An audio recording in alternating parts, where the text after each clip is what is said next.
Buenos días a todos. Bueno, ya me presentaron. Soy enfermero con 30 años ya de ejercicio profesional. Trabajamos en la unidad de trauma shock del Hospital Hipólito Unanue y bueno, somos desde el año 2007 docentes universitarios y bueno, nos gusta el compartir temas importantes para que principalmente los colegas enfermeros o enfermeras puedan tener la experiencia que de repente en el transcurso de los años eh, muchos profesionales adquirimos y eso hace que de pronto las destrezas también sean mejores, las decisiones sean mejor tomadas y hace que también el paciente, en fin de cuentas, que es nuestro objetivo, se restablezca, ¿no? En esta oportunidad nos ha tocado hablar acerca de qué hacemos nosotros cuando ingresa un paciente con alteraciones cardiológicas a nuestra emergencia, ¿no? Y especialmente a nuestras unidades de trauma shock, ¿no? Eso y además también hablaremos de cómo se debe administrar correctamente los fármacos que comúnmente usamos en estas alteraciones cardíacas, ¿no?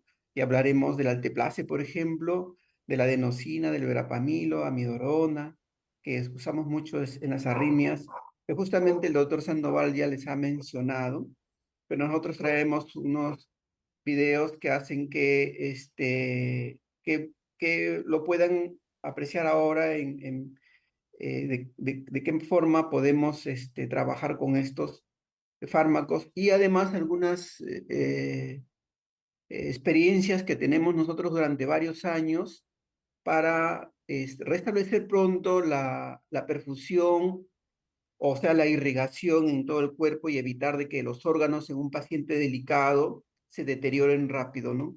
Que a veces el médico no se percata de lo que lo hacemos, ¿no? Pero ya esto lo hemos leído en estudios en Colombia y en otros países que han realizado y que ha traído trae muy buenos resultados. A mí me da muy buenos resultados esas experiencias y bueno, de eso más en detalle les comentaremos en el transcurso de lo que estamos compartiendo. Bien, cuando nosotros nos ingresa un paciente a trauma shock con alteraciones cardíacas, el paciente, por supuesto, para que ingrese a trauma shock, esa alteración cardíaca tiene que estar descompensada. ¿Qué quiere decir?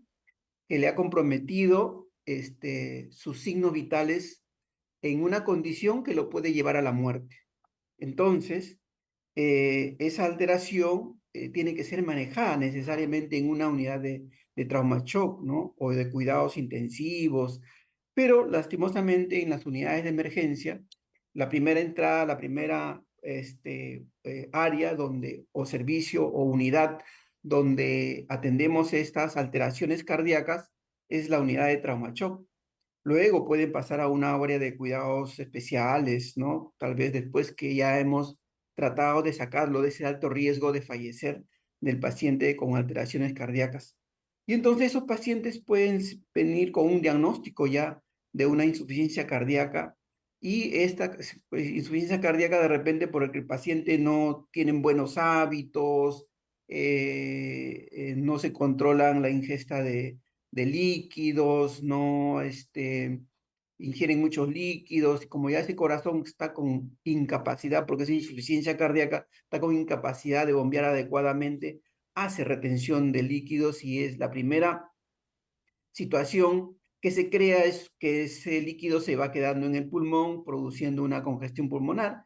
Y si el paciente no le da atención o la familia no le da atención a los signos que puede estar presentando o los síntomas que puede estar presentando la persona, como es de repente la dificultad respiratoria o se fatiga más que antes o comienza a toser, entonces el paciente puede evolucionar esta congestión pulmonar a un edema agudo de pulmón y es un paciente que ya está en riesgo de poder fallecer, ¿no? Entonces el paciente viene seguramente como los médicos que me han precedido les deben haber comentado acerca de de cómo se presentan estas situaciones que hacen que tomemos alarma porque son pacientes que tienen una característica común, el edema agudo de pulmón, el paciente comienza a toser, comienza una dificultad respiratoria y tose con una expectoración sanguinolenta, espumosa, muchas de las veces, ¿no? Y otros pacientes con esta insuficiencia cardíaca pueden llegar a tener un estado de shock, pero de origen cardiológico. El corazón, por ser insuficiente, puede llegar a una condición de que por su falta de energía en el corazón, puede llegar a ser que no se bombee adecuadamente y la perfusión caiga a extremos que lo lleven a una condición de shock, ¿no? Entonces tenemos que estar alerta. Y los otros pacientes que nos ingresan a la unidad de shock trauma muy comúnmente son los infartos agudos del miocardio en cuestiones cardiológicas, las taquiarritmias de las que les han hablado, las severas sobre todo, ¿no? Por eso es importante que los enfermeros no solamente sepamos qué cosa es una presión arterial, qué cosa es una frecuencia cardíaca, una frecuencia respiratoria, cuánto satura el paciente, sino sepamos los límites, cuánto es una presión arterial no crítica, una crítica, ¿no? Y reconocerlo de pronto cuando es grave, eso es importante, porque esas situaciones son las que van a hacer que se establezca el adecuado triaje cuando ingresa un paciente a la emergencia. Igual las frecuencias cardíacas, reconocer que una taquicardia severa es a partir de 150 latidos por minuto y que a partir de ahí yo tengo que estar pensando que ese paciente, su corazón se le va a agotar y que puede tener un paro cardíaco, ¿no? Por sus latidos tan rápidos del paciente, ¿no? Y qué debo de hacer para descartar que sea una taquicardia anómala, ¿no? Porque hay taquicardias sinusales. Y las emergencias hipertensivas, ¿no? Generalmente eso es lo que comúnmente tenemos en nuestra unidad de trauma shock. Claro, la emergencia hipertensiva pertenece a un grupo de las crisis hipertensivas. Las crisis hipertensivas y dentro de ellas está la urgencia y la emergencia, aunque actualmente ya las sociedades de cardiología están haciendo nuevas nomenclaturas acerca de los nombres de estas patologías hipertensivas, pero hasta ahora seguimos trabajando con urgencias y emergencias hipertensivas. Y una emergencia hipertensiva es aquella presión arterial extrema, ¿no? Donde se considera tanto la sistólica como la diastólica valores muy altos que dañan los órganos diana, ¿no? Los ojos, el cerebro, los pulmones, los riñones, el corazón, ¿no? Crean condiciones o sintomatología que hacen expresar que la presión muy alta cuando viene asociada con estas alteraciones, estamos hablando de una emergencia hipertensiva que amerita que entre a la unidad de trauma shock. Bien, entonces, ¿qué hacemos nosotros cuando ingresa un paciente a nuestra unidad? Como enfermeros, ¿qué hacemos? ¿No? Inmediatamente, ¿por qué ingresa el paciente? Es lo que primero que tienes que saber siempre, no solamente en alteraciones cardíacas, sino en todo paciente que ingresa a un servicio, debemos de trabajar, entre otras cosas principales, es el diagnóstico por lo que ingresa. ¿Por qué ingresa el paciente, doctor? ¿Por qué está ingresando el paciente? O sea, no es que uno quiera, de repente, poner un obstáculo o algo para que ingrese el paciente, porque a veces existe que a veces la demanda en trauma shock es tan extrema, es tan demandante la necesidad de atención en trauma shock, que a veces el número de camas no abastece la demanda y que agota el personal que trabajamos allí, entonces que estamos pensando en que no ingrese. Y no es la filosofía de una enfermera o un enfermero cuando pregunta eso, sino que la enfermera que pregunta es para saber cómo va a establecer su plan de cuidados. Si es una alteración cardíaca, ya sé que no debo de instalarle fluidos endovenosos. ¿Por qué? Porque tiene un corazón insuficiente, un corazón alterado, que no va a soportar más trabajo circulatorio. Entonces mis primeras atenciones van a ser ver mi vía aérea, si está, como todo paciente que ingresa a trauma shock, ver mi vía aérea y de repente establecer la oxigenoterapia, porque es lo más frecuente con que viene un paciente con alteraciones cardíacas. Entonces, no necesito que el médico me lo diga. lo posiciono, lo primero que puedo hacer es la postura, ¿no? Lo pongo en semifold o Fowler, como tolere el paciente, porque los pacientes no toleran el decúbito. Estos pacientes vienen con insuficiencia respiratoria y no toleran el decúbito, por tal motivo, nuestra primera medida será la posición.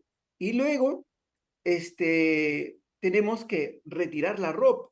Y a veces ahí, ¿por qué nos detenemos ahí? Porque siempre o casi muy frecuentemente no sabemos retirar una ropa.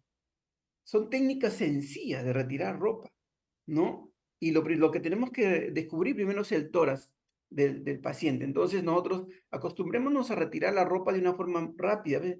Córtele la ropa, dice, corte la ropa. Se corta la ropa al trauma, no al no trauma, ¿no? Al trauma sí, para evitar mayores lesiones por el movimiento que le podemos hacer a los pacientes politraumatizados, traumatizados. Cortemos la ropa, ese es el protocolo. Pero al paciente no trauma tenemos que saber que más rápido es sacarle la ropa sin cortar que cortando, porque cortamos que la tijera no corta, que no tenemos con qué cortar, etcétera. Nos demora más el cortar, pero al politrauma sí le tenemos que hacer por evitar mayores complicaciones. Pero al no trauma, importante que nosotros aprendamos a quitarle la ropa, levantar los brazos del paciente y comenzar a sacar la ropa. Por supuesto, aflojar los botones o los sujetadores que tuviera, aflojamos todo de mangas y de tórax y con la ropa sale rapidísima, rapidísima, más rápido que buscar la tijera. Entonces, y si lo hacen entre dos personas, mejor todavía. Bien, esa es una de las atenciones que le hacemos a todos los pacientes, pero que implica que lo hablemos cuando hablamos de que queremos atender rápido a un paciente que ingresa a trauma shock. Inmediatamente, colocarle la oxigenoterapia que necesita y de acuerdo a la necesidad que tenga. De pronto será muy importante que alguien le tome una gasometría para ver su basal con que está ingresando y cuáles son las alteraciones gasométricas que puede estar teniendo. Lo toma la enfermera, lo toma el médico, hasta el técnico de enfermería que son capacitados en la unidad de shock trauma, porque los técnicos de enfermería de nuestra unidad, por ejemplo, del Hospital Hipólito Unanue, tienen un nivel A1, ¿no? Por decir que son los mejores técnicos que hay hasta podría decir de todo el hospital, porque tienen una destreza y una agilidad mental que cabe resaltar que ellos son muy bien preparados. Entonces, pero que se acoplan justamente a nosotros, que también tenemos que tener esa capacidad cuando estamos atendiendo a un paciente en la unidad de shock trauma.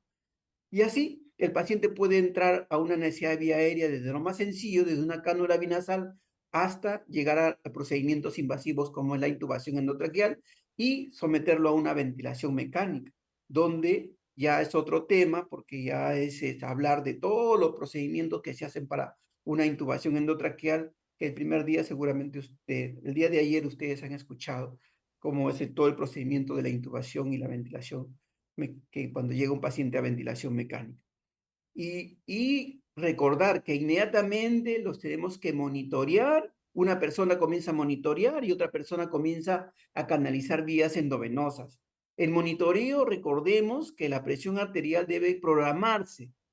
El resto de los parámetros de un monitor no se programa. Lo único que se programa es la presión arterial. Buscar cómo se programa, y si no sé, pues que me enseñen a ver cómo estoy frente a un monitor, enséñenme cómo se programa la presión arterial, o sea, cada qué tiempo quiero que me tome la presión arterial automáticamente.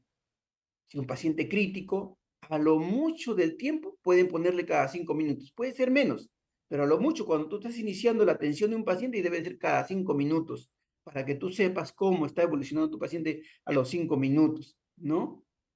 Y el que está canalizando vías, de preferencia, nosotros por experiencia lo escribimos así, lo hemos escrito en el libro que hemos escrito también, que eh, debe ser canalizado en el miembro superior derecho. ¿Por qué? Y con llave de triple vía. ¿Por qué? Porque el bracito izquierdo te puede servir para tomas de muestras, para toma de presión arterial con brazalete, ¿no? Y en el bracito derecho, generalmente nos va a quedar más cerca, ¿no? Para si es que solamente a veces trabajamos el médico y la enfermera o el enfermero. Entonces los dos están allí tratando de intubar a un paciente. Entonces, ¿qué pasa? Si yo comienzo a instalar una vía endovenosa en el lado izquierdo y encima le pongo extensión DIS primero, porque nosotros actuamos automáticos, no por raciocinio, no por experiencias, a veces actuamos. Entonces, estamos compartiendo nuestras experiencias y para nosotros es más fácil compartir esto que ahora les digo, que es mejor canalizar primero en el miembro superior derecho por lo que les digo, y con una llave de triple vía. ¿Por qué? Porque en algún momento un paciente crítico como los cardiológicos pueden estar en shock, y el tratamiento para el shock cardiogénico no es fluidos, porque ya les dijo que tenemos un corazón insuficiente. Entonces, el médico te va a decir, inicia la noradrenalina. Y si no está el médico, de repente, por A o B, ¿qué puede ocurrir? Generalmente no ocurre eso, pero por A o B, nosotros le iniciamos noradrenalina al paciente, ¿no? Porque está chocado, porque sabes que no podemos tenerlo al paciente hipoperfundido por mucho tiempo, porque sus órganos se van a dañar por falta de irrigación. Entonces yo miro mi monitor, veo la presión arterial media, una presión arterial media igual o menor que 60, me está indicando que el paciente está en shock. Es uno de los indicadores que un paciente está en estado de shock, y habiendo otros, por supuesto, pero yo mirando mi monitor puedo darme cuenta de que mi paciente está en estado de shock, ¿no? Y la única forma de mejorar ese shock en ese paciente con alteración cardíaca es iniciándole un vasopresor, en este caso el más noble y el más usado actualmente, la noradrenalina, ¿no? Y le podemos iniciar, como ya nosotros sabemos preparar, que más adelante vamos a hablar de acerca un poquito más en detalle acerca de eso. Y por eso es que se debe poner en llave de triple vía, porque ¿qué pasaría si yo le pongo en una extensión DIS? Va a llegar un momento que el médico va a instalarle un catéter venoso central, ¿no? Le instala un catéter venoso central porque por ahí tiene que pasar el vasopresor, ¿no? Y de pronto yo le cambio, ¿no? Agarro de la vía periférica y le paso al catéter central, el vasopresor, ¿no? La noradrenalina. Y ocurre que le dejo en la extensión DIS, le dejo todo el vasopresor que estuvo pasando. Y en otro momento uso otro fármaco que me indican al paciente y se lo pongo por ahí por donde quedó el vasopresor. Le estoy administrando todo ese vasopresor en forma más rápida de lo que debe de pasar. De pronto el paciente hace taquicardias, hipertensión severa y hasta puede producirse una hemorragia cerebral por la hipertensión tan alta a la que lo llevamos, o el paciente hasta puede fallecer. Y de pronto decimos, uy, no sé qué pasó. Y de pronto podemos decir, no sé, el paciente estaba bien y de pronto me ha presentado esto.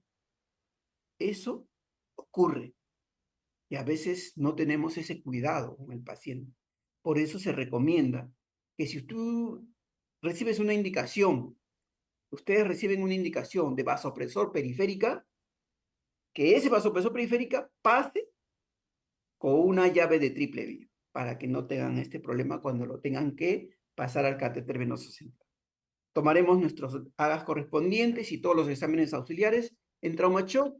Me creo que en todas las unidades de trauma shock de los hospitales existe un timbre o un mecanismo de que hace que el laboratorio llegue. Nosotros tenemos un timbre que lo tocamos inmediatamente viene el personal del laboratorio y toma todos los exámenes correspondientes, ¿no? Que necesite el paciente. Si es un paciente que es cardiológico, de hecho, pues va a necesitar enzimas cardíacas, ¿no? Entonces, enzimas cardíacas entre todas, ¿no? Perfil de coagulación, hemograma, glucosa, todos los exámenes van a necesitar un paciente cardiólogo. Generalmente un paciente con alteraciones cardíacas se le toma todo, además de las enzimas cardíacas. Un electrocardiograma, como le decía el Sandoval, se le toma a todos, casi todos los pacientes, un electrocardiograma que ingresa a trauma shock, pero indiscutiblemente un paciente con alteraciones cardíacas, pues a ojos cerrados no necesitas que te lo indique el médico, tómale su electrocardiograma, ¿no? Y sus radiografías o sus exámenes de imágenes que pueda necesitar el paciente. Y bueno, además, al paciente, si ya evoluciona y de pronto definen el diagnóstico y entre de ellos podemos tener un infarto agudo del miocardio, tomamos un electrocardiograma y el paciente, el médico define que es un infarto agudo del miocardio, entonces ya el manejo es como existe ya el protocolo, ¿no? Al paciente podemos que tenerlo en reposo absoluto. ¿Y qué significa este reposo absoluto? Porque a veces no le tomamos la importancia. El reposo absoluto significa que lo tenemos que educar. Señor, usted tranquilo, está con el dolor, necesitamos que esté en reposo. Y si necesita alguna ayuda, alguna necesidad tiene, nos los dice, por favor, con confianza. La comunicación es importantísima, eso no hacemos. Vamos, ya señor, a ver, enséñeme su brazo. Le voy a poner una aguja. Y así, ¿no? No les explicamos, señor, necesitamos canalizarle una vena, una vena, tenemos que tener una vena para ponerle por ahí las medicinas para calmarle el dolor, para ponerle las medicinas que lo ayuden a recuperarse.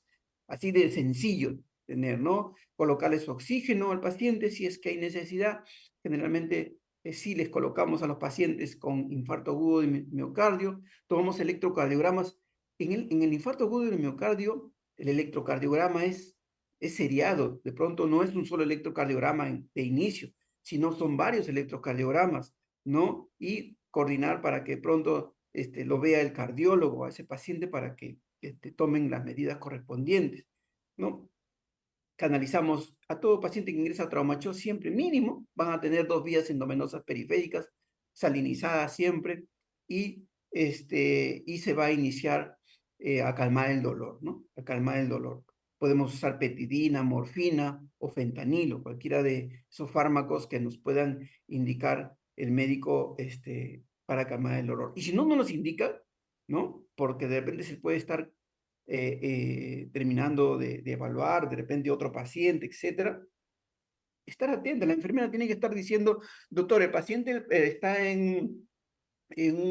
con intenso dolor, ¿le vamos a poner algo? Siempre se está coordinando sobre las alteraciones de los pacientes, ver con qué escala de dolor viene, con qué EVA viene, y ver si aumenta o no, y de pronto comenzar a darle el tratamiento. Cuando ya ustedes escuchen que es un infarto agudo de miocardio, recordemos que los médicos o el diagnóstico de Zika también nos pueden decir el médico, ya esos diagnósticos, ya ustedes asócienlo con que el paciente viene con un dolor precordial.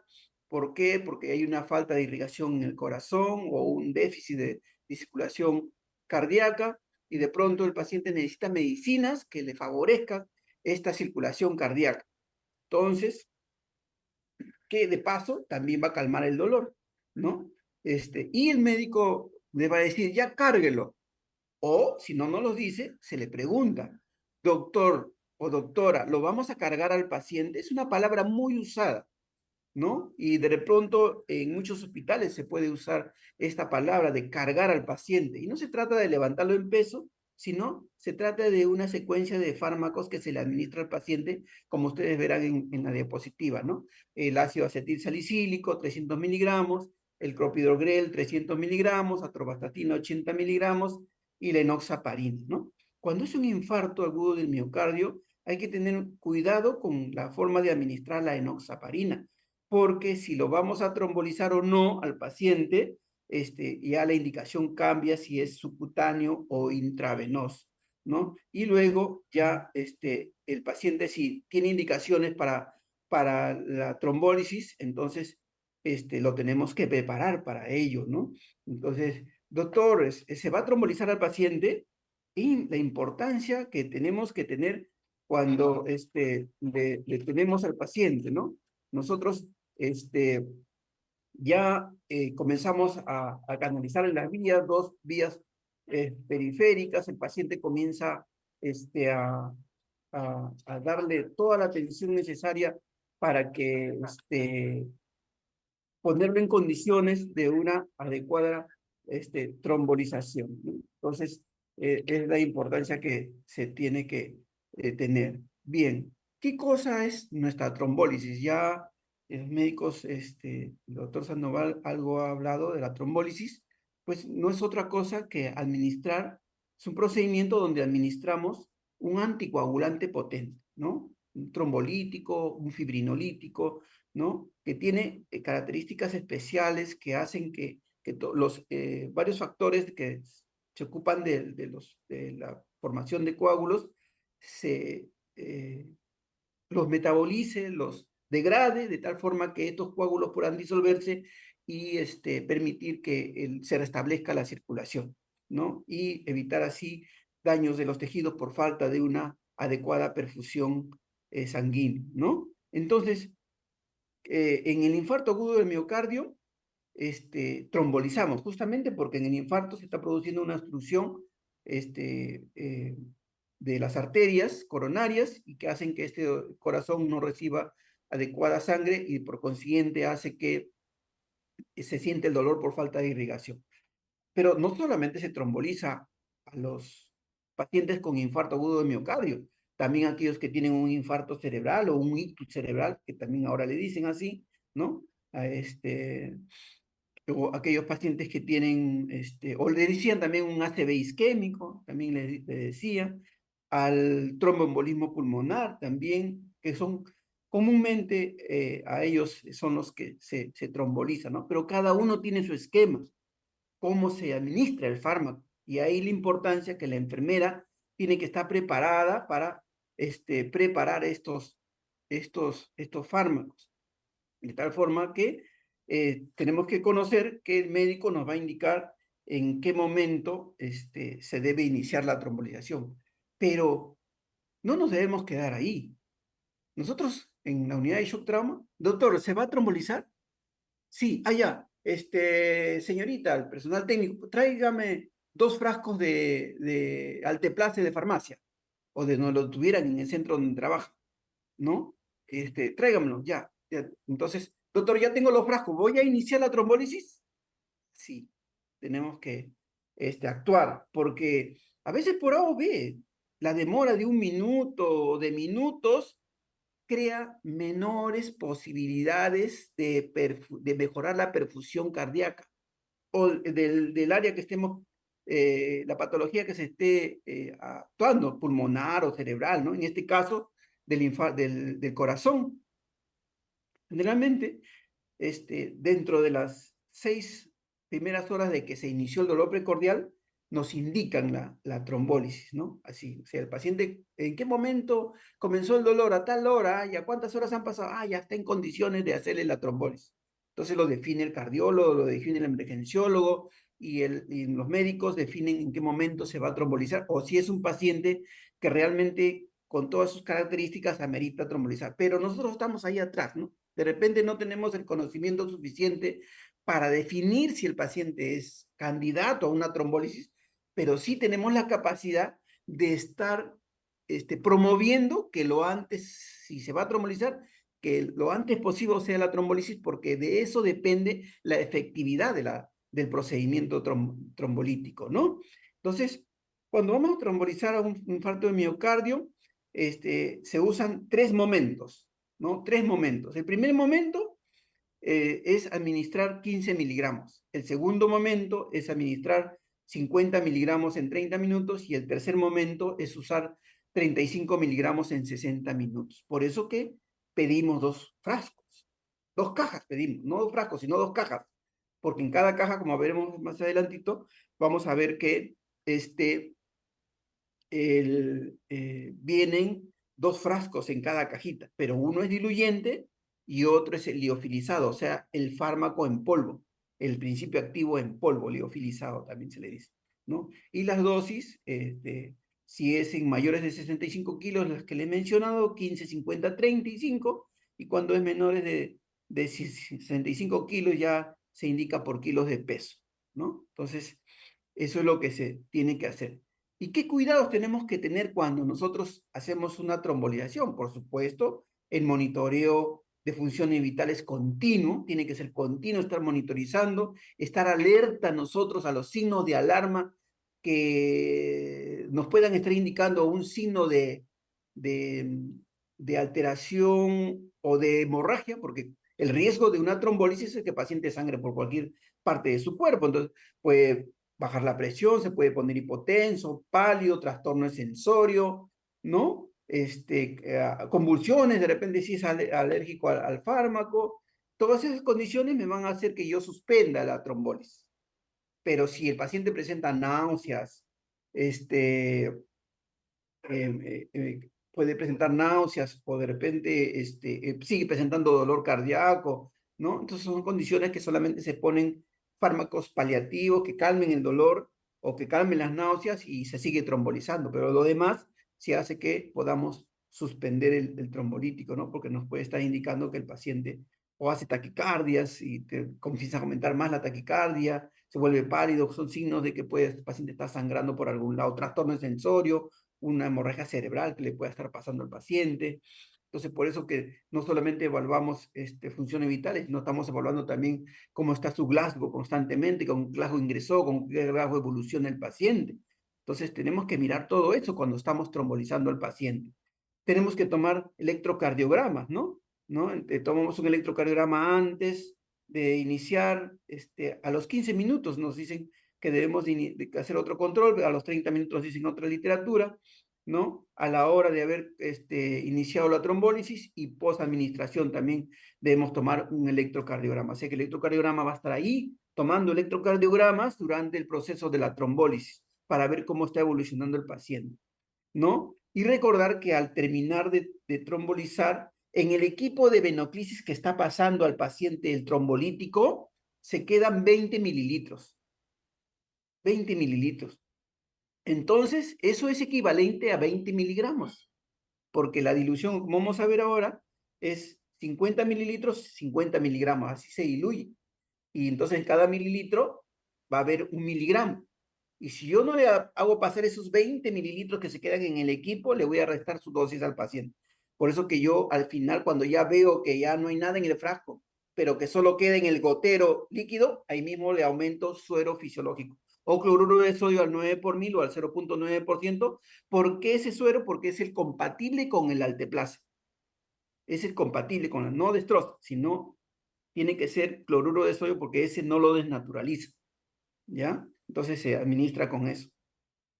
Entonces, y luego los cuidados de 12 horas, no intramuscular, no subcutáneo, que tenemos que poner en el CARDES, en la historia y en el pie de la cama del paciente. Se inició trombólisis a tal hora, no intramuscular por 12 horas, hasta tanto, si es posible, ¿no? Debemos decir, siempre de los rótulos que nosotros colocamos, cuando graficamos cuando rotulamos un equipo, la cama, debe ser para que todos entiendan, no para que yo solamente entienda, como a veces yo peleo o no peleo, sino conversamos con unos colegas, me ponen NAD, para ellos NAD es noradrenalina, ¿no? Y solamente eso le ponen y ya, sí está rotulado, todavía te dice, ¿no? Sí está rotulado, pero no le ponen cuántos miligramos han preparado, en qué lo han diluido, a qué hora lo han instalado, cuál es la fecha, no, todo lo que debe de ir, ¿no? Pues acostumbrémonos a actuar como corresponde, ¿no? En los cuidados. Bien, una vez que nosotros ya tenemos el fármaco, es importante que aprendamos a prepararlo. El fármaco viene, este, eh, perdón, el fármaco viene en unas cajitas, como verán ustedes acá, en esta cajita, vienen así, una cajita así viene, la Alteplase Octilice, ¿no? 50 miligramos liofilizado y 50 mililitros diluyente, ¿no? Así bien, dentro de la cajita vienen dos frascos, un diluyente y un liofilizado. Entonces, cada frasco va a venir dos frasquitos de estos, ¿no? Dos frasquitos, miren. Dos frasquitos de estos vienen en cada diluyente. Entonces, en cada cajita, perdón. Entonces, allí en cada cajita también tiene unos dispositivos. Estos son los dispositivos, un dispositivo en cruz, que tiene su nombre, ¿no? Pero es un adaptador, ¿no? Que nos permite vaciar el contenido del diluyente al frasco liofilizado en polvo. Entonces, nosotros tenemos que abrir las dos cajas, porque tenemos que preparar las dos cajas, ¿no? Los dos frascos, y comenzamos a prepararlo. El dispositivo es este.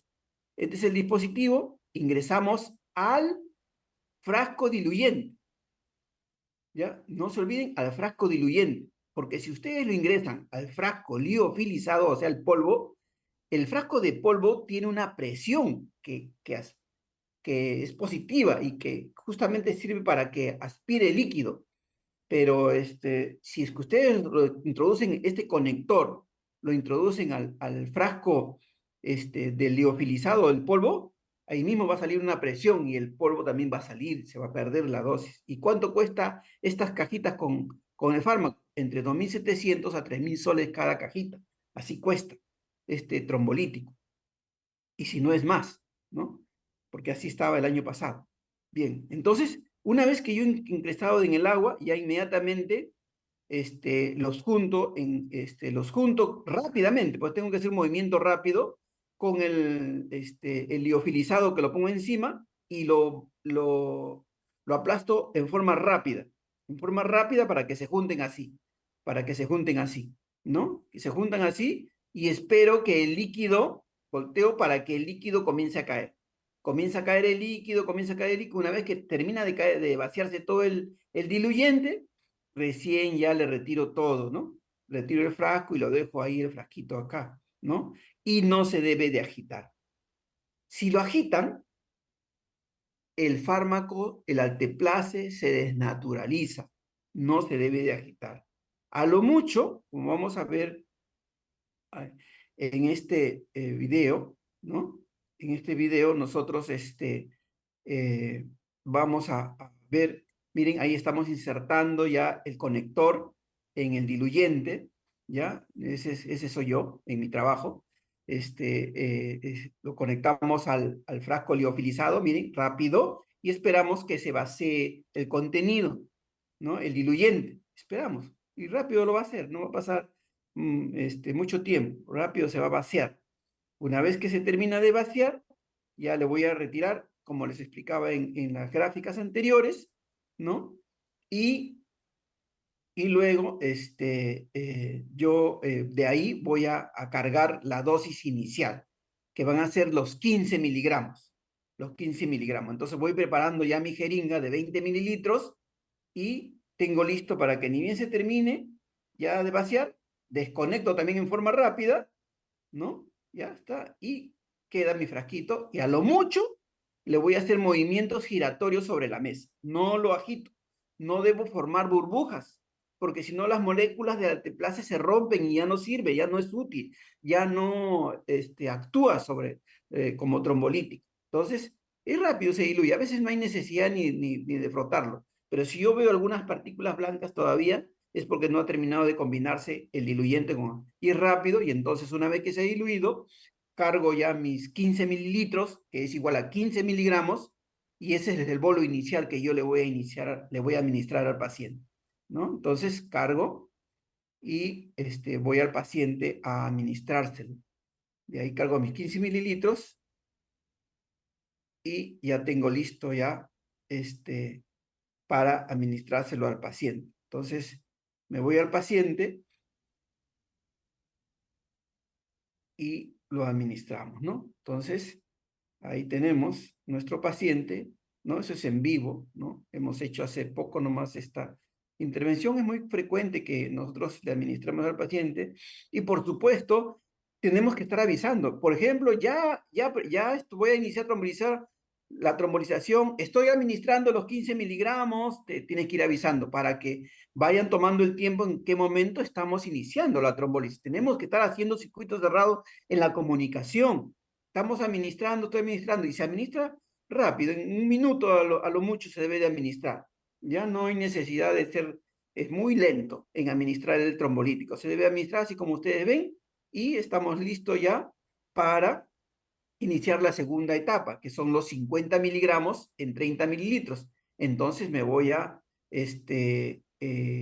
pasar un poquito de suero fisiológico a la vía para dejar la vía, porque como le he empezado con llaves, con extensión DIS al paciente, entonces por eso que le estamos tratando de que pase todo el fármaco, ¿no? Y seguimos allí preparando nuestra siguiente dosis, ¿no? Nuestra siguiente dosis es preparar la otra caja, porque los 35 miligramos que me queden en el primer frasco queda para el final. Entonces, como yo necesito 50 miligramos para esta siguiente etapa, preparo el siguiente frasco y nuevamente comienzo a preparar todo eso. Y entonces comienzo a preparar mi frasco. Como ya lo tengo preparado, ya lo he preparado, ahora me toca administrar los 50 miligramos. Y como estos equipos no vienen con su soporte para colgarlos, yo le hago un soporte.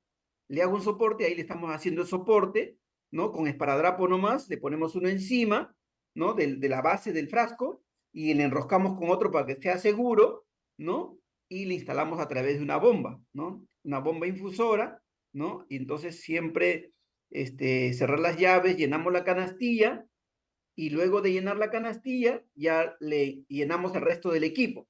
¿Por qué hacemos esto? Porque si no hacemos esto, se va a llenar de burbujas todo el equipo. Entonces primero se cierra la llave, se llena la canastilla y luego se purga todo, se hace que todo el líquido pase. Así no, los equipos no se llenan de burbujas. Una vez que está así, ya lo tengo listo, el equipo que va a pasar con bomba infusora en una hora, perdón, en 30 minutos va a pasar los 50 miligramos, que es la dosis que sigue.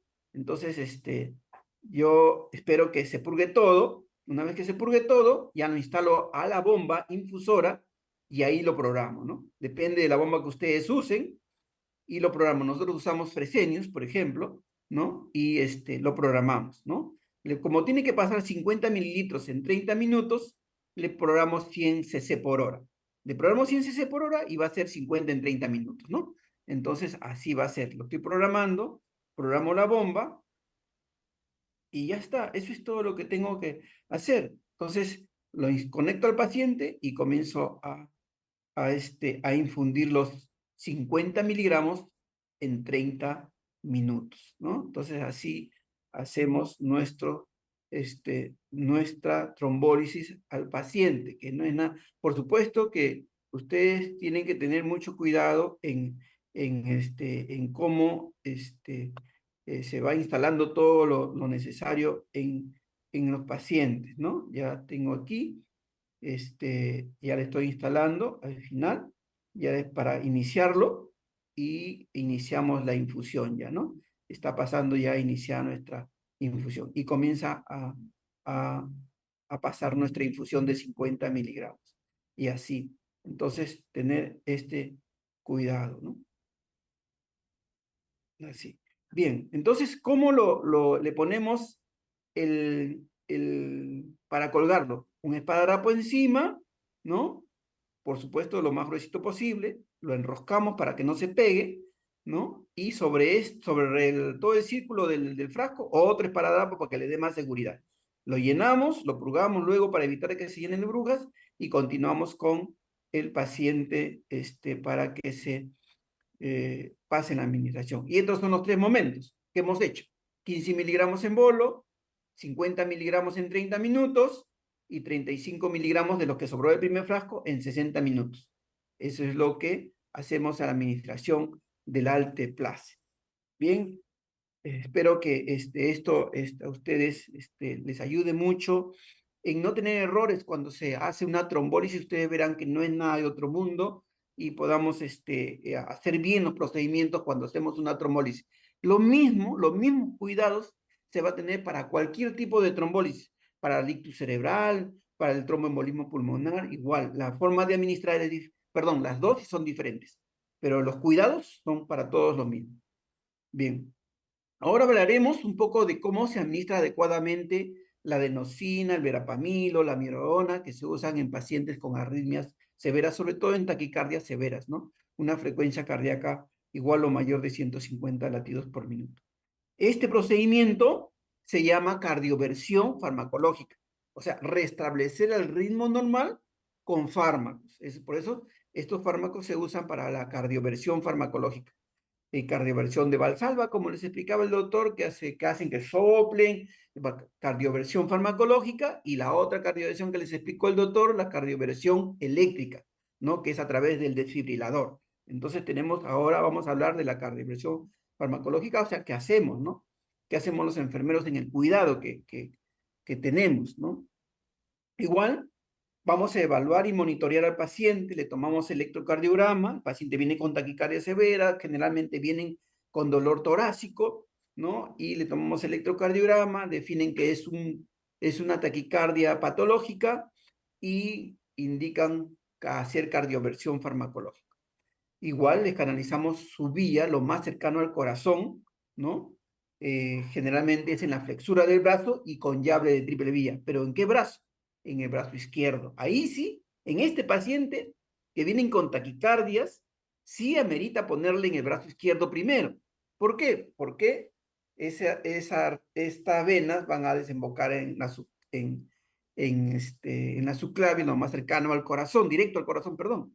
Entonces, por eso es que es más rápido que tengamos una vía más cercana al corazón, ¿no? Entonces, por eso es que se elige el brazo izquierdo. Y lo más cercano que podemos canalizar de repente y más fácil es en la flexura del brazo y con llave de triple vía. ¿Por qué? La posibilidad de usar adenosina.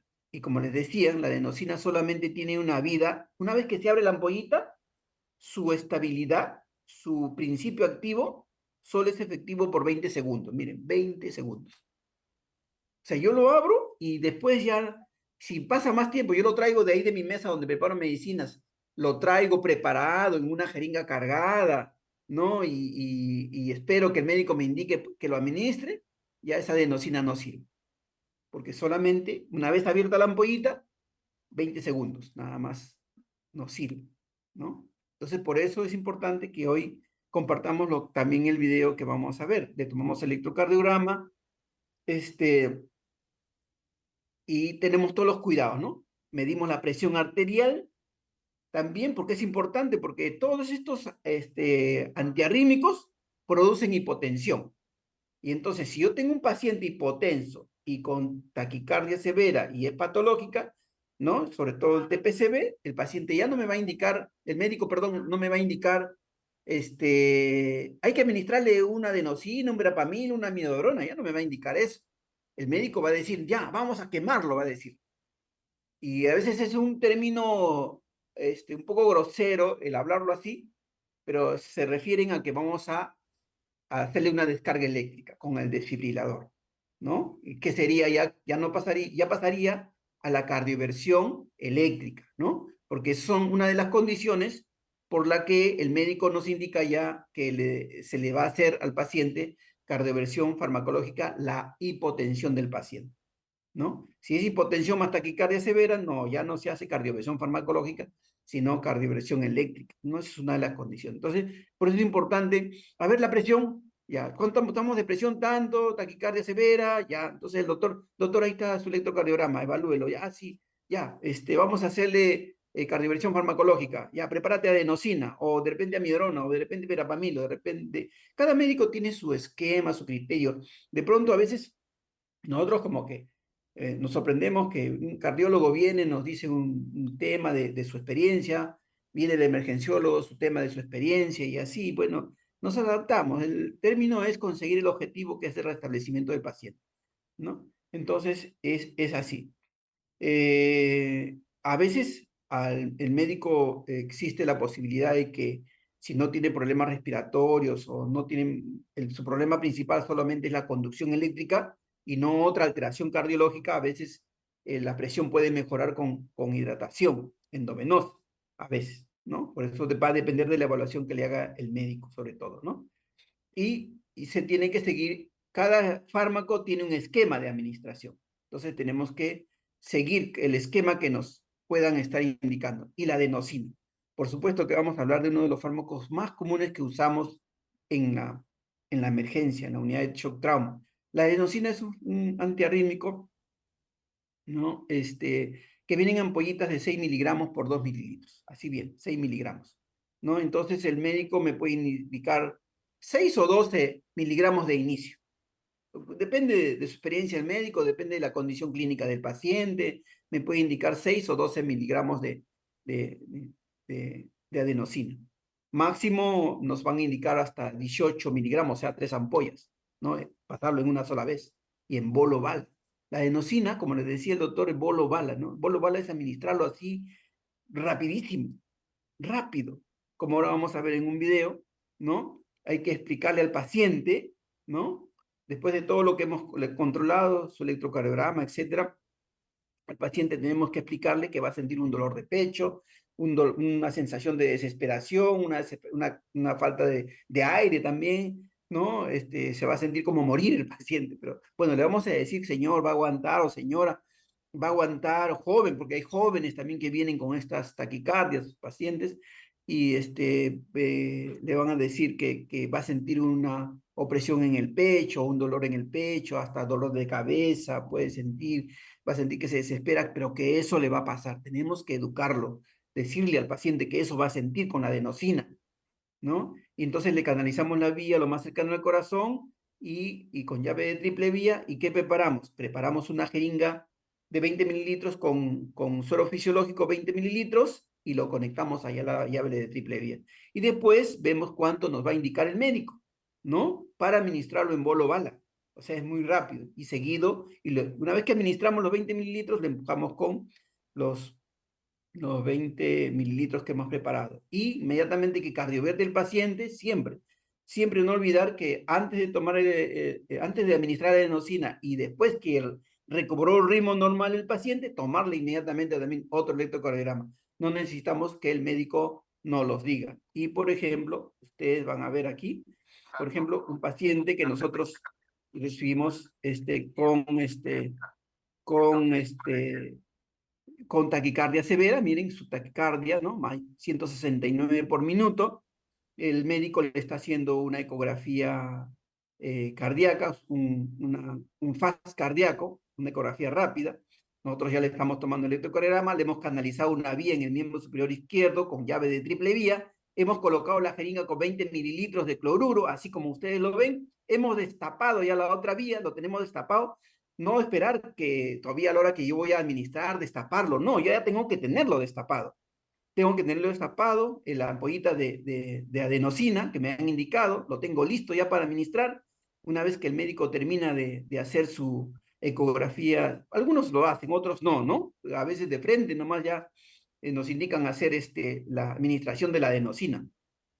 Es una ampollita especial que yo la tengo ahí sin abrir. La tengo sin abrir la ampollita ahí, ¿no? Entonces estoy esperando nomás que termine el médico y a veces hay personas o médicos o enfermeras que te quieren ayudar, pero no, o sea, para ayudarte tienen que estar preparados. No siempre están preparados y no siempre te ayudan correctamente, ¿no? Los dejas que te ayuden porque pensamos que se han preparado, pero a veces ocurre que no están no se han preparado para un procedimiento sencillo de solamente movilizar, saber movilizar las llaves nada más de la triple vía. Pero a veces ocurre, pues, ¿no? Como ahora vamos a ver en el video que tuvimos esa experiencia, ¿no?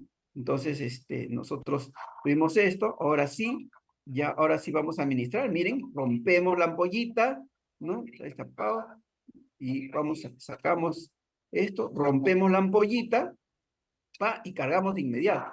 Cargamos de inmediato, ¿no? Ese se llama el bolo bala estamos haciendo. Sacamos, no encapuchamos nada, botamos nomás la aguja y enroscamos, ¿no? Botamos sin aire, por supuesto, lo ponemos rápido, levantamos el brazo y lo administramos, ¿no? Entonces el médico que me ayudó esa vez no hizo bien movimiento de llaves, ¿no? Entonces ya yo ahí lo apoyé y entonces ya se demoró mucho, pero eso no debe pasar, ¿no? Por eso que el personal debe estar preparado para esto, debe saber el procedimiento correcto que se tiene que hacer con la administración de la adenosina, ¿no? Entonces, todos tenemos que estar preparados para esta administración y ver qué ritmo tiene el paciente. El paciente con 6 miligramos no salió, seguía taquicárdico, está a 175 todavía, ¿no? No estaba hipotenso, por eso era una condición de ponerle amiodarona, adenosina, y el paciente no cardiovertió con una ampollita, ¿no? Entonces, por eso que luego ya el mismo paciente, ya estamos ya con 2 ampollas de adenosina ahora, ¿no? Entonces, con 2 ampollas de adenosina, miren, las dos en mi mano, las dos las he roto a la misma vez y las he cargado las dos, boto el aire, boto la aguja, no lo encapucho, enrosco y ahí sí, rápidamente bolo bala y si lo hicimos bien ya, administro, yo mismo volteo la llave y se lo hago ya para que el médico sí quede mejor que cuando estaba en la primera ayudándome, ¿no? Así es. Entonces, esa es la correcta forma de administrar. Levantar el brazo, no se olviden, y el paciente en un momento va a comenzar a cardiovertir, pero así es como se administra la adenosina. Hasta 3 ampollas máximo suelen indicarnos, ¿no? Pues la dosis de máxima de ampolla y vamos a ver cómo cardiovierte el paciente, ¿no? Entonces, miren cómo su frecuencia cardíaca ya cambió, ahí está en la etapa aguda de toda la cardioversión, porque en ese momento comienza el paciente a sentir que le duele el tórax, que le duele la cabeza, se desespera, pero luego le va pasando cuando el ritmo va mejorando, ¿no? Va mejorando ya el ritmo y el paciente queda ya con ritmo normal cardiovertido. Entonces, eso es lo que se tiene. Inmediatamente a eso se toma un electrocardiograma, ¿no? Entonces, tenemos que este, hacerlo así. Bien, esa es la adenosina en bolo oval. La miodrona es otro de los fármacos que suelen usarse también en estos pacientes, como les han explicado también el doctor que me precedió. Y es un fármaco que hay un solo cardiólogo en mi hospital que lo indica también en administrarlo en bolo oval, ¿no? Pero, o sea, con las veces que he trabajado con él, hemos tenido los buenos resultados también en bolo oval. También lo he llegado a administrar en bolo oval la miodrona, pero el esquema de los estudios, de las guías de administración de amiodrona, ¿no?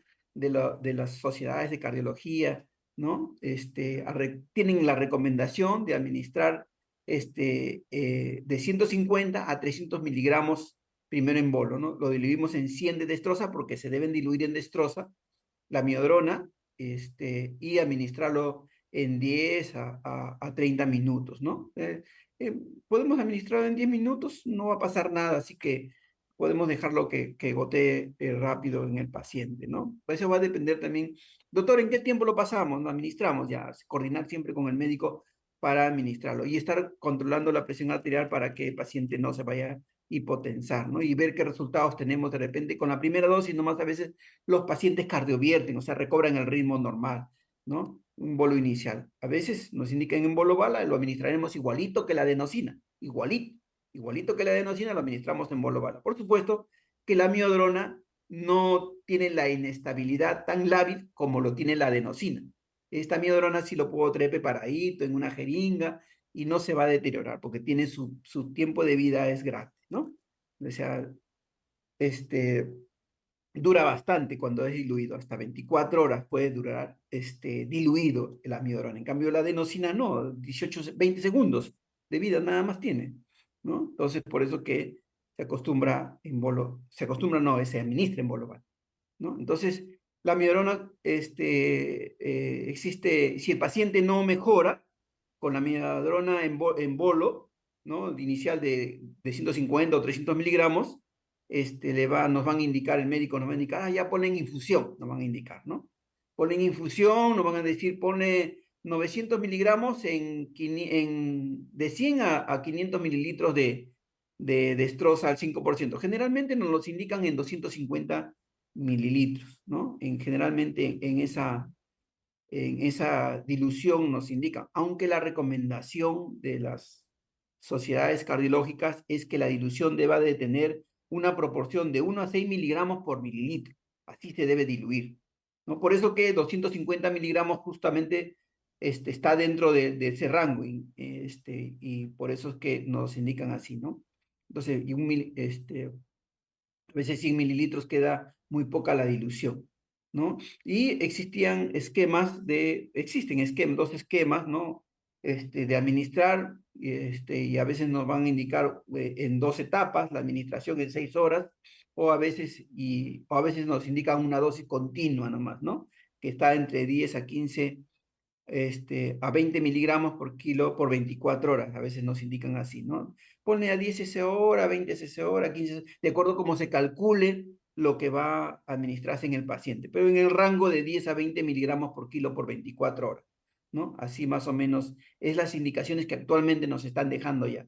Ya han dejado de darnos esta indicación de ponerle, si yo lo diluyo en 500 mililitros, pasar en 6 horas tanta dosis y luego las 18 horas siguientes tanta dosis, ¿no? O sea, la mitad de la dosis, ¿no? Así nos indicaban anteriormente, ¿no? Y dependiendo de la dilución, se va a tener que graduar la dosis para perdón, los cc por hora para que pase la miodarona, ¿no? ¿Qué cuidados tengo que tener yo cuando estoy ya con un paciente con infusión de amiodarona? Es el tema, el cuidado de enfermería que yo tengo que tener. Cuando yo estoy pasando una infusión de amiodarona, mi paciente tiene que estar monitoreado su presión arterial y su frecuencia cardíaca frecuente. ya ustedes saben que son antiarrítmicos, que van a bajar la frecuencia cardíaca, van a bajar la presión arterial. Por consiguiente, yo tengo que procurar de que esos pacientes, si es que en algún momento de las horas que ha pasado la infusión, el paciente ya recobra su frecuencia cardíaca, la posibilidad de bajarle la infusión o descontinuar. Generalmente, si el paciente llega entre 70 y 80, ya estoy en condiciones de suspenderle la infusión, ¿no? Y también la otra condición para suspender una infusión de amiodarona es la hipotensión, ¿no? Si llegan esas condiciones, se suspenderá, ¿no? Entonces, y el verapamilo es otra de los fármacos que también se usa también en pacientes con arritmias, taquiarritmias, y es menos frecuente, pero también se suele usar como una alternativa secundaria a los otros fármacos, ¿no? Pero tiene sus contraindicaciones en algunas patologías de arritmias, ¿no? Como son el síndrome de Wolff-Parkinson-White, el síndrome de Gannon, Levin. Entonces son situaciones que lo define el cardiólogo, que está en esas condiciones, o el emergenciólogo, que está evaluando el electrocardiograma, y ya no nos indican este fármaco, ¿no? Pero la verapamilo viene en ampollitas de 2 miligramos, de 5 miligramos por 2 mililitros, y es de administración endovenosa, y nos van a indicar administrar una o dos ampollas, ¿no? Una o dos ampollas, o a una dosis de 0,075 a 0,15 miligramos por kilo, ¿no? Que lo diluimos en 10 o 20 mililitros de cloruro de sodio o destroza al 5%, ¿no? Porque no, en ambos es compatible el verapamilo, ¿no? Entonces, no se debe administrar en menos de 2 minutos, ¿no? Y el resultado se puede valorar hasta en 30 minutos, o sea que yo le administro y al minuto debe ya comenzar a producir efectos, pero no siempre ocurren en los pacientes cuando usamos verapamilo. A veces a los 30 minutos recién el paciente recobra su ritmo normal. Entonces podemos esperar que el paciente pueda evolucionar. También es un fármaco que nos han indicado ponerlo en boloval, igualito que la adenosina. Les contamos la experiencia que tenemos con algunos cardiólogos que suelen indicarnos esta fundación. Muy pocas veces nos indican usar verapamilo en infusión, pero también la literatura dice que también se puede administrar en infusión, ¿no? Y los mismos cuidados que la miodrona, estar atentos a la hipotensión, a la bradicardia, que no debe llevarse al paciente a esa condición, ¿no? Y las recomendaciones generales, no usar en hipotensiones y no usar en situaciones que ameritan una patología que no corresponda al fármaco que se ha elegido.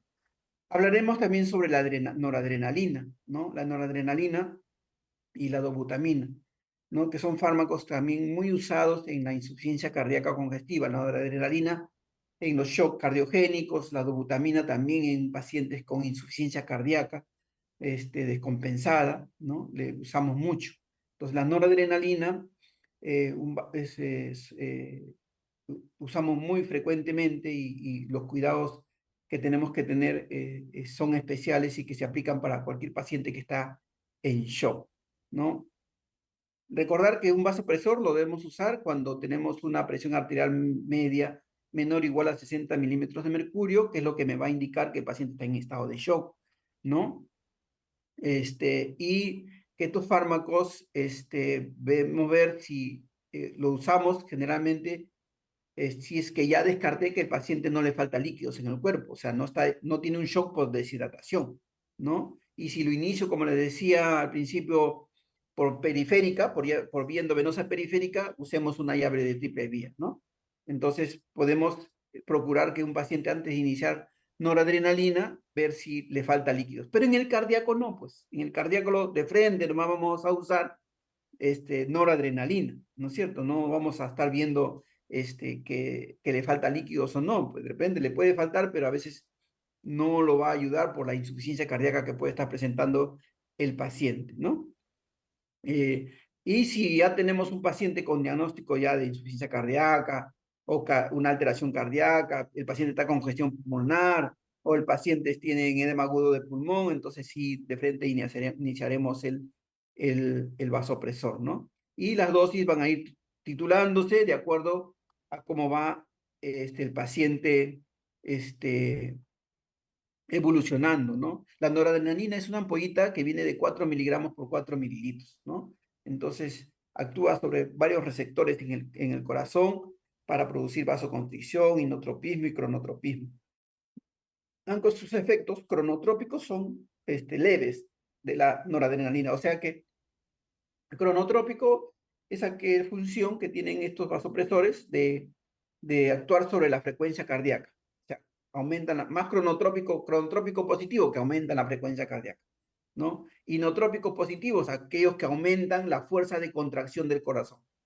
Vasoconstricción, como su nombre mismo lo dice, hacen que se produzca la contracción de los vasos, ¿no? Entonces, tienen estos efectos, ¿no? Y hay que valorarlos de acuerdo a eso. Y la dobutamina es generalmente su principal efecto más poderoso, digámoslo así, es el inotropismo, o sea, que aumenta la fuerza de contracción del corazón, ¿ya? Pero el resto no, así que por eso que a veces hay que tener mucho cuidado cuando usamos la dobutamina, porque el médico te puede indicar, inicia la dobutamina porque es una insuficiencia cardíaca descompensada que necesita que aumentemos la fuerza de contracción del corazón, pero cuando nos los indican hay que ver que el paciente no esté hipotenso, porque la dobutamina, al hecho de favorecer la fuerza de contracción, también puede bajarme la presión.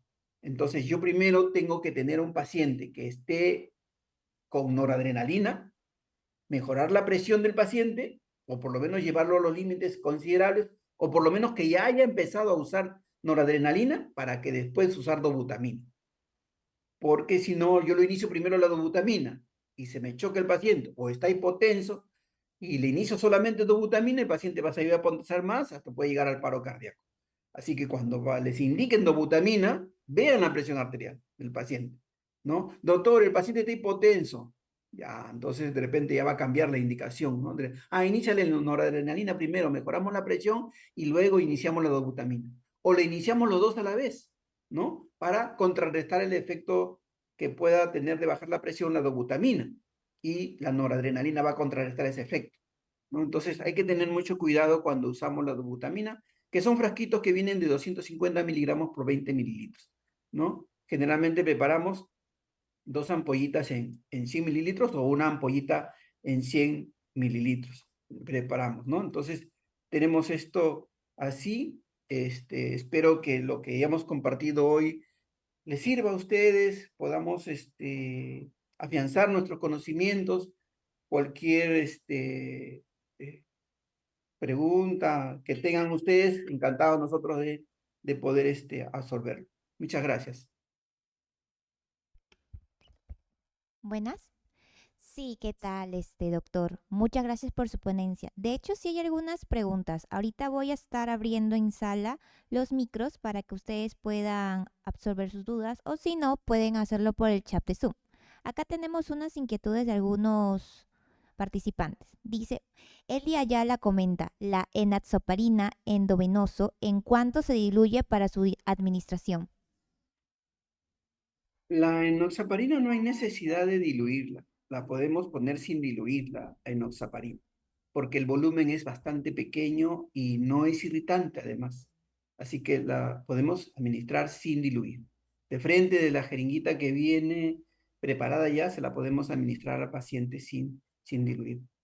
Ahora, el diluyente para la enoxaparina, sí se puede usar diluyente, pueden diluirlo en 5 en 10 mililitros, si es que quieren diluirlo, pero en suero fisiológico, ¿no? En cloruro de sodio. Lo pueden cargar en una jeringa de 5 el volumen que quieran diluir, y sobre eso, sobre la jeringa, por el pivote sin aguja, le introducen la dosis de la enoxaparina y se lo administran también si lo desean diluir. Pero no hay necesidad de diluirlo, se puede administrar sin diluir. Muchas gracias, doctor. La siguiente pregunta es de Eva Marisol García, que nos dice, la enatsaperina no se diluye, viene 60 miligramos, 80 miligramos hasta 40, jeringa precargada. El conector de alteplase se llama Transoflix. Muy bien, muy agradecido. Pero sí, la enoxaparina sí se puede diluir, porque eso está descrito que no se descompone, pero sí yo les digo, si es que se puede, si es que lo que sean diluir, solamente la única solución que es compatible con la enoxaparina es el suero fisiológico.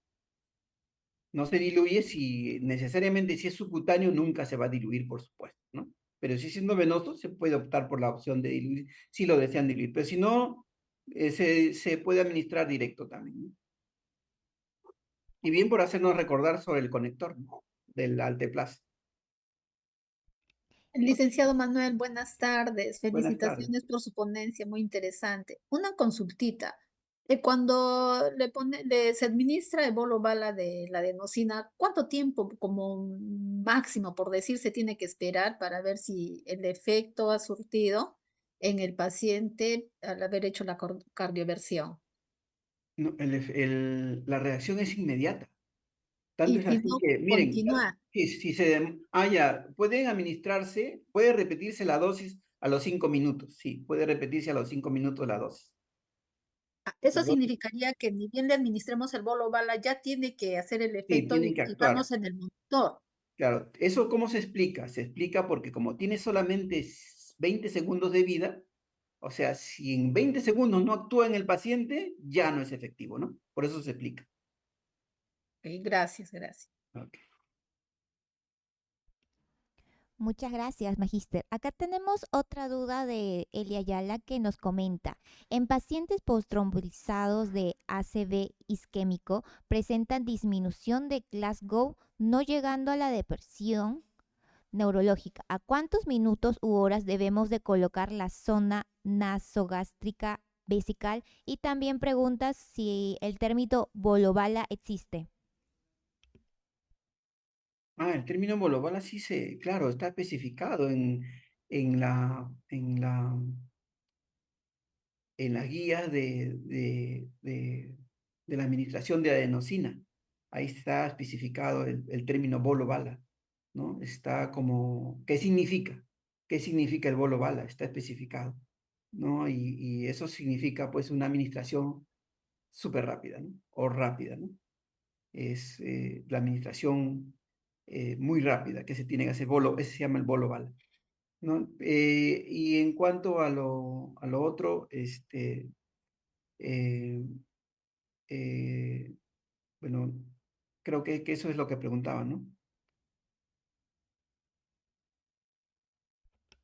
Muchas gracias. Y por último, Stephanie Fernández nos comenta, en relación a las infusiones de esos fármacos, ¿se pasan por línea radiópaca? No, no hay necesidad de pasarlo por línea radiopaca, porque ninguna de los fármacos de lo que hemos hablado es fotosensible, ¿no? Ninguno. Muchas gracias, ya. Y como última acotación, Magister, ah, disculpe, una ah, última sí, no se preguntita. preocupe. La noradrenalina, sé también que se tiene que pasar por catéter venoso central. Sí. Dígame, pero en este caso, ¿cuánto tiempo se puede pasar solamente por estar el paciente en esas condiciones, no? Mire, claro, quiero entenderle su pregunta, ¿no? De pronto, el fármaco, por ser un vasoconstrictor, tiene un efecto también vasoconstrictor periférico, ¿no? Y así como los demás, unos más que otros son de los vasopresores, ¿no? Tienen efecto vasoconstrictor. Y administrarlo por vía periférica puede producir daño en la zona de inserción, en las venas y en las partes distales de los dedos, por ejemplo, ¿no? Entonces, por eso que se recomienda que pase por vía central. Entonces, por eso, y eso es lo que lo lleva a que nosotros decidamos que sea por vía central. Y cuando es por vía periférica, debe estar el menor tiempo posible, o de repente a dosis muy bajas, que no le vayan a producir gran concentración vascular del vasopresor.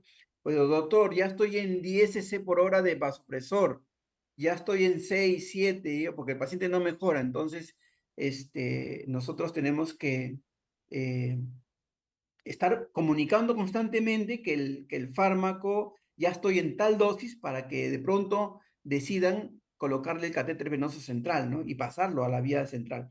Y una de las cosas que no les dije, justamente que yo al principio le decía que iba a compartir con ustedes, y qué lástima que no lo haya puesto como video, pero es que, por ejemplo, yo saco a los pacientes del shock. Cuando yo tengo un paciente en shock, yo siempre indico a mis alumnos, por ejemplo, de posgrado, que cuando tenemos un paciente en shock, la enfermera no debe despegarse del paciente hasta que el paciente salga del shock. Porque ¿qué hacemos nosotros? El médico nos indica, licenciado, iníciele noradrenalina.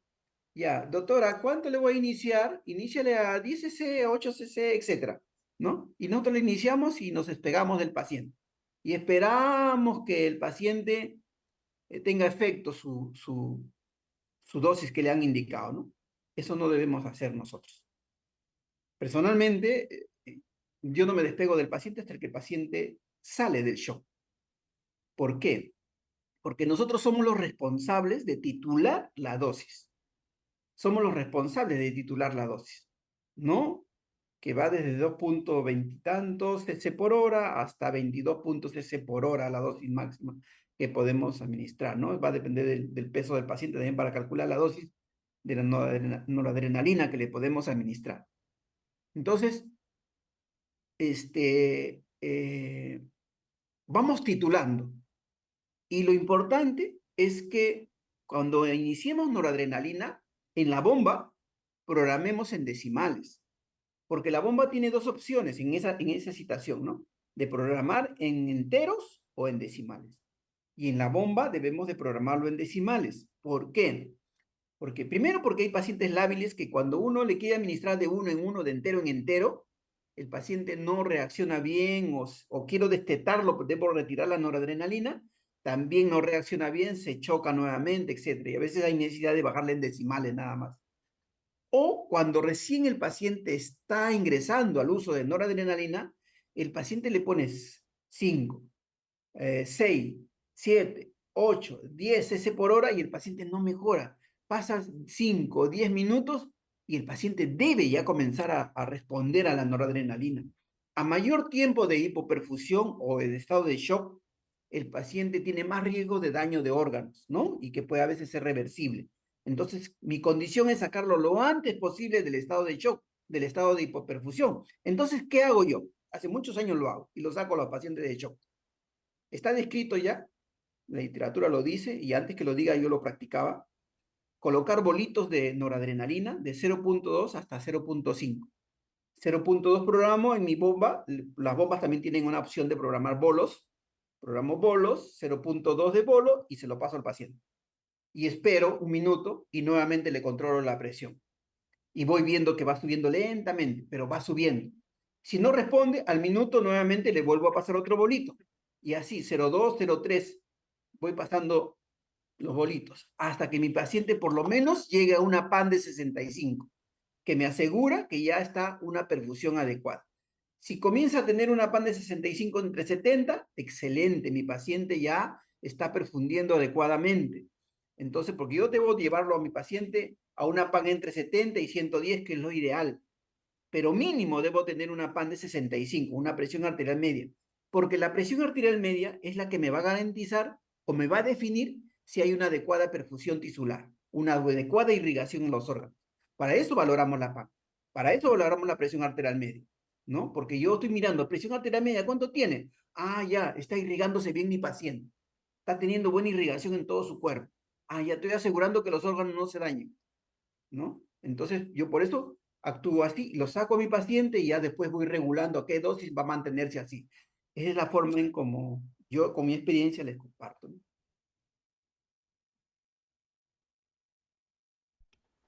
Muchas gracias. Listo. Una última, nos disculpe, Magíster, no respondió la duda que le había comentado A sobre... ver, A ver, le comento nuevamente. Dice, claro.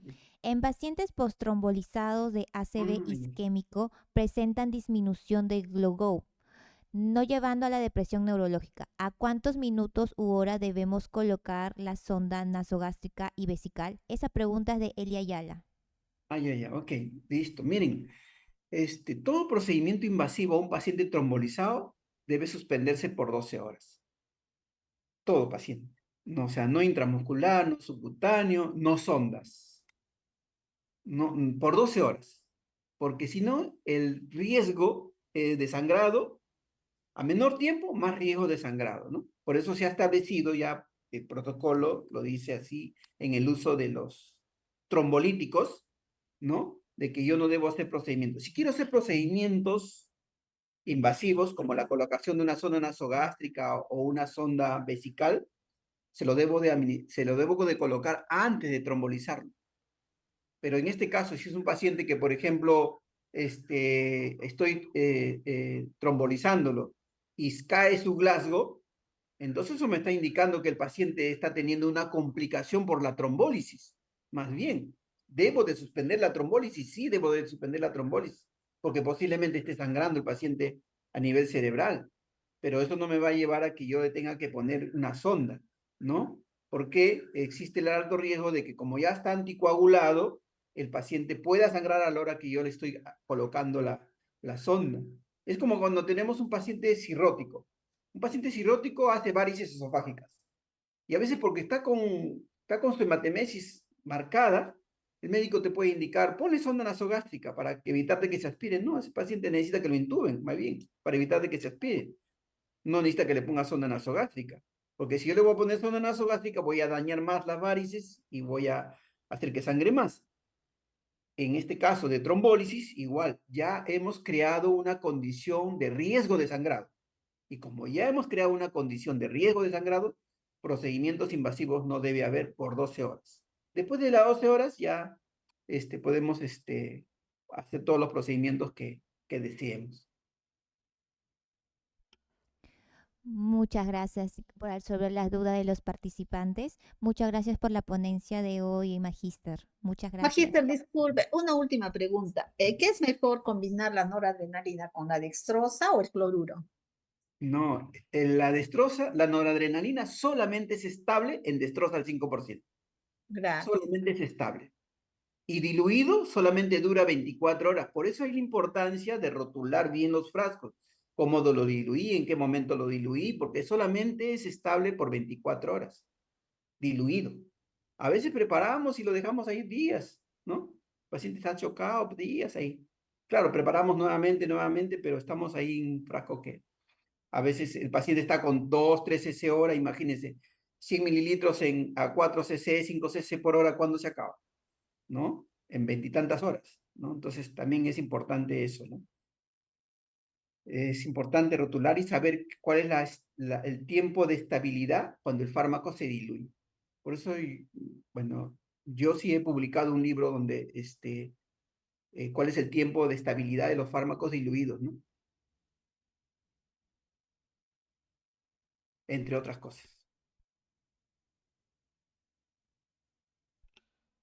Bueno, muchas gracias. Una última pregunta que nos acaba de llegar. Eva Marisol García nos comenta cómo se prepara la noradrenalina. Noradrenalina. La noradrenalina podemos preparar una ampolla o dos ampollas, ¿no? En 100 de cloruro, en 100 de destroza al 5%. Podemos, va a depender de la patología, ¿no? Pero generalmente se prepara 8 miligramos, o sea, cada ampollita viene de 4 miligramos por 4 mililitros. Generalmente preparamos 8 miligramos en 100 mililitros de destroza al 5%. Y de ahí comenzamos a valorar la dosis, ¿no? Que es de 0,05 hasta 1 miligramo por minuto, por kilo por minuto, ¿no? Entonces, de ahí se saca las dosis que corresponden. Pues, generalmente en esta dilución de 8 miligramos en 100, para un paciente de 60 kilos en promedio le corresponde más o menos entre 2 a 20 cc por hora, ¿no? En ese rango es el dosis máxima, que sale como 22 punto y tantos cc por hora y 2,25 cc por hora, si es que nosotros queremos sacarle, ¿no? Pero si le quiero sacar exactamente cuánto le corresponde al paciente, le saco por kilo de peso, ¿no? Exactamente, de cuánto le corresponde, ¿no? Me dan un rango de 0,05 hasta 1 miligramo por kilo por minuto, entonces ahí le calculo dependiendo del peso del paciente, ¿no? Pero eso generalmente lo hace el médico, pues, ¿no? Pero yo debo de saber por qué, porque yo no tengo que titular o aumentar la dosis a libre demanda, ¿no? Le pongo, ya, ponle 30 cc por hora, ponle 35 cc por hora. No, no se trata de eso. Se trata de que si yo llego a una dosis máxima, ya debo, doctor, el paciente ya está en dosis máxima, le va a iniciar otro vasopresor, porque ahí a veces le inician el nanoadrenalina como primera elección, luego le pueden iniciar adrenalina en infusión o vasopresina también en infusión, ¿no? Entonces ya también para cada uno tiene su especificación de cómo es el cuidado también para cada uno. Pues la adrenalina, la vasopresina son vasopresores muy especiales, que tú tienes que saber estricto cómo tienes que titularlos, porque te pasas de la dosis, sobre todo la vasopresina, produce una vasoconstricción periférica terrible que puede llevar hasta la necrosis de las partes distales del cuerpo, si es que no sabes usarlo. A veces no, quiere aumentar porque la presión no aumenta, lo aumenta, lo aumenta. No, no es eso, no es, así no se trabaja así. Los enfermeros de hoy ya tienen otras perspectivas acerca de lo que es el trabajo en base a dosis que le corresponde a los pacientes. Muchas gracias por su ponencia. Los participantes están como locos preguntando por cómo es que pueden adquirir su libro y a qué número podría contactarse con usted. Al número que estoy publicando ahí, al 974-947-205, que está ahí, me pueden escribir al WhatsApp si desean y lo tienen, ¿no? Mi versión 2024, es mi tercera edición ya. Bueno, ahí en pantalla justamente está compartiendo el magíster su número de celular para que puedan adquirir el libro y también muchas gracias por su ponencia y por resolver la duda de los participantes. Un gusto y encantado de haber participado. Un gusto. Bueno.